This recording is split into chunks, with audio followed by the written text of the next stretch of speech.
Madam President, 1919 through 1921. President Woodrow Wilson, had a health crisis in 1919. Desperate to get the American people to change their minds about the League, Wilson toured the U.S. to campaign for his League. He went on an 8,000-mile train tour and delivered 35 speeches in 22 days. But the man had always had fragile health, and this made it worse. Soon he had a devastating stroke. So Wilson wanted to say, let's fix these treaties later, appearing to acknowledge that most Americans thought the Treaty of Versailles would just make things worse, and that the League of Nations would surrender their freedoms. Wilson urged the Senate to just sign on to these treaties and they could fix the details later. The public didn't agree, and so the Senate rejected the treaty 49-35. So what happened to President Wilson after his first stroke? Well, it appears that Wilson also had more strokes. I don't know how many. For the next 18 months, the only people who really saw him were his wife and his doctor.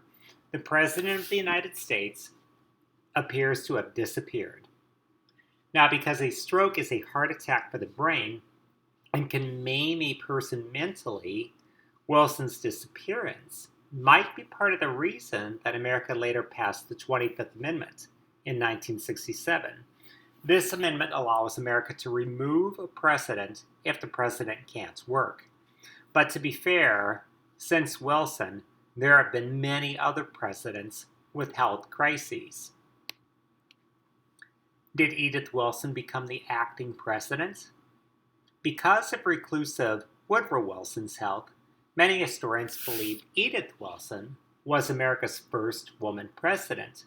Some senators thought so at the time, including Senator Albert Fall, who, after being granted a rare audience with the president in his bedroom, said, "We have a petticoat government. Wilson is not acting. Mrs. Wilson is president." Edith Wilson wrote a book about her life and denied making any decisions. She merely said she relayed the president's instructions. But many historians and some neurosurgeons believe Edith Wilson drastically underplayed her role. In the pictures, you see American Experience's 6-hour documentary on the war. It discusses acting President Edith Wilson, and then there's Mrs. Wilson's memoir.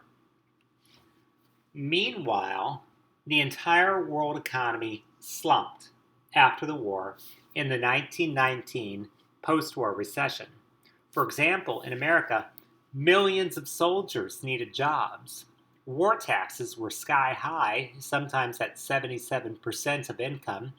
The national debt had exploded, and government had commandeered factories in many sectors of the economy.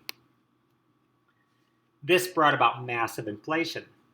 Because America borrowed 30% of its GDP to win the war and printed a lot of money, this unleashed so much inflation that it made it hard for people to afford anything, including food, fuel, and housing. Now you can see from the graph that the national debt had gone to practically zero between the Civil War and America's involvement in World War II. And then just 1 year of active fighting shot the debt back up to Civil War levels. Now this graph shows the national debt in context from 1788 to 2011, and since 2011, the national debt has done nothing but go up, up, up. Now in 1919, there were 10 strikes a day for a year. Because everything was becoming so expensive, workers often went on strike.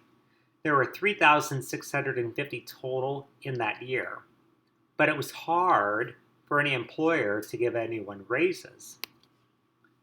Then there was the Wall Street bombing in 1920.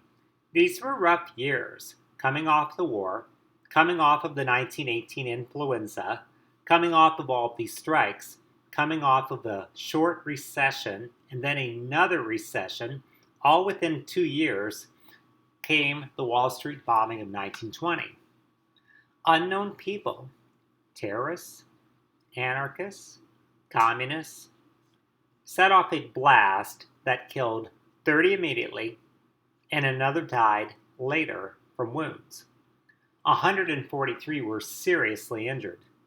The bombing was never solved, although investigators and historians believe it was carried about by Italian anarchists who had done a series of bombings the previous year. Some people say the attack was related to post-war social unrest, labor struggles, and anti-free market agitation in the United States. Anarchists were disorganized, but not predisposed to believe in democracy or free markets. Then came the Depression of 1920 through 21. That's not a typo. This is not a reference to the Great Depression of 1929 through 1941. Just when the economy appeared to tepidly revive after the 1919 post-war recession, unemployment shot up to 18% in 1920. This was not a recession. This was a full-blown depression. So, what was America's apparent reward for helping win World War I? Economic collapse, strikes, and violence. But things were actually worse in Europe and in Japan.